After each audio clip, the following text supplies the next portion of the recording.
Hi, welcome to another edition of Shabbat Lounge. As always, I thank you for tuning in and listening, and I'd always appreciate it if you would give me a like, a comment, subscribe.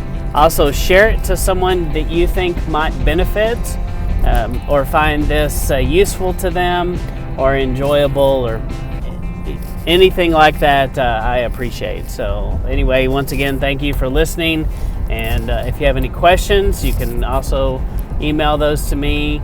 And then also I have a blog. You can find me at sabbathlounge.com, and that'll pull up the blog page as well. So today, when I've been out and about, I had an interesting conversation, and I just felt like I had to share it. And so the conversation that just happened was it was a divine appointment. And so often when I go into meeting with people, I kind of see them as being divine appointments and potentially having that effect for sure. And so I believe the Father does put people in our life every day that we're supposed to talk to. And we need to kind of be dialed into that and tuned into that. And that thought kind of needs to rattle through our brain a little bit about, you know, who is it that I'm supposed to talk to today, and what do I have to say? You know, all of us have something to say from time to time, and so I'm in this backyard today, and we're making a plan to beautify the backyard space and add some rock, and going to make the space better for her. And I could tell she was a believer, and she was a super, super, super nice lady. And she was talking to me about what she liked in her landscaping and what changes she wanted to make. And I look on the back porch, and she has this giant, I would say it was about 8 feet tall and 2 by 2 on each side. She had a giant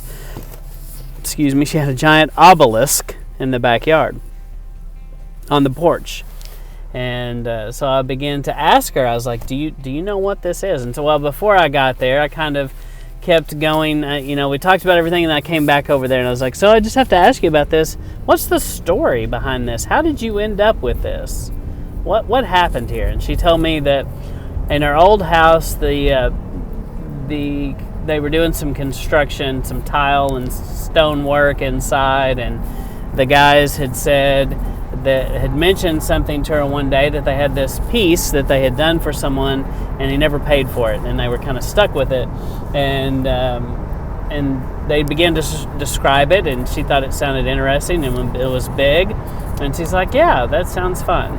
And so she got a really good deal on it, and they brought it to her house, and she's had it ever since. Well, in her new home, she downsized, and her new home is pretty tiny, and this thing they couldn't even get it in the door. It's so big. And so they ended up just sticking it on her back porch. And so I was looking at it, and I was like, well, can I tell you something? And she's like, sure. And I said, I gathered from our conversation earlier that you were a Christian. And she said, absolutely I am. And I said, great.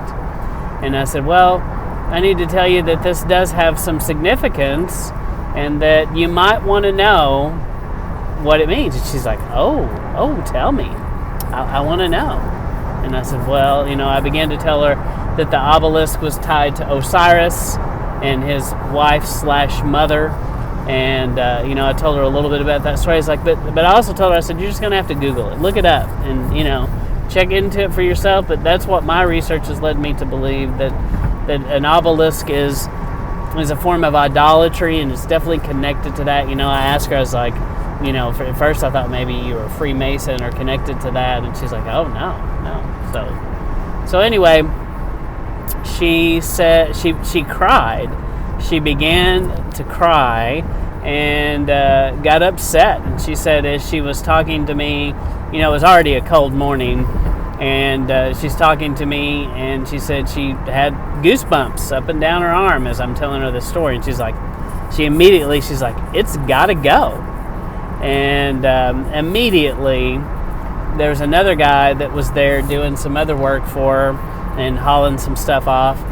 And she asked him about it within minutes after having this conversation with me. And she's like, can you haul it away? And the guy's like, well, that guy over there, he might want it. And she's like, oh, no, he doesn't. Absolutely, he doesn't. So I thought that was pretty awesome. And, what a testimony to her that she heard that piece of truth. She knew that it was truth. It resonated in her. She could tell I wasn't messing around. And then she acted upon it immediately. As soon as she found out that it was connected to pagan deities, she's like, she told me, she's like, I can't do anything, and I'm not going to fight what people do in the public square with monuments and things, but I can control what's on my property and in my little square of the world. And I said, that is absolutely right. You can. We get to pick. We get to pick what's in our house. We get to pick what's in our property. And she spoke volumes today about obedience. She knew immediately what to do. There's no question, no hesitation. She didn't hang on to it into her past life, because she definitely, I didn't find out all her details, but she seemed like she was probably a widow. And, it'd be so easy to hang on to something like that because of what it meant to you and reminded you of your old place or whatever, because you could tell that she had significantly downsized and had a different income level. Something had happened, in her life significantly that reduced. She was definitely living on a smaller chunk of change than she was used to.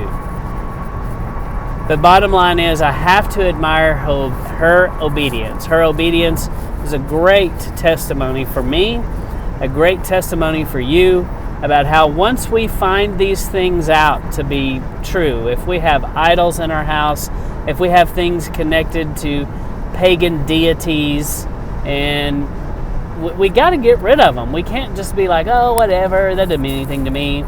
Well, actually, yeah, they can mean something. And when we find out what they're tied to and that they're bad and they're not of the Father, we got to get rid of them. In fact, her words to me were, she's like, if it's not of God, I don't want it. It's not good. So anyway, I just had to share that with you as quick as I could. I thought it was a fantastic testimony of someone who is obedient. And so when you're out and about today, pay attention to who you need to talk to and the words that you might have. Don't be afraid to speak truth to someone, because I can tell you this lady got emotional about it, and she was so grateful that I was bold enough to tell her and to tell her the truth about it, and she appreciated that. And I think so many people, they just don't know. And that's what I told her. I said, you didn't know. Probably the guys that have installed it and did it, they didn't know either. But it's something to research, to look into. And once again, research these things, look them up, read your Bible, see if it's true. Pray about it. Once again, I want to thank you for listening to Shabbat Lounge. I ask you to give me a comment, like, subscribe, share it with someone. If this is beneficial and useful to you in any way, please find someone else that you can share it with, and I'd be ever so grateful for that. So once again, thank you for listening to Shabbat Lounge.